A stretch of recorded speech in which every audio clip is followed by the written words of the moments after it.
वैद्यकीय शिक्षणाच्या अभ्यासक्रमात जे विद्यार्थी प्रवेश घेतील त्यांच्यासाठी संपूर्ण शुल्क भरण्याची सक्ती नको असा निर्णय घेतलेला आहे। यामुळे विद्यार्थ्यांचं शैक्षणिक नुकसान होणार नाही।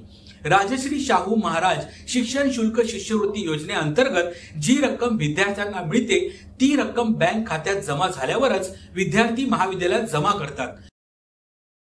त्यामुळे आता विद्यार्थ्यांकडून 50% रक्कम प्रवेश घेतेवेळी घेणे अपेक्षित आहे असा निर्णय शासनाने घेतलेला आहे। यामुळे पात्र विद्यार्थ्यांना शिष्यवृत्ती स्वरूपात जे शिक्षण शुल्क बँकेत जमा होते ते प्रवेशाच्या वेळी घेऊ नये असा महत्त्वाचा निर्णय शासनाने घेतलेला आहे।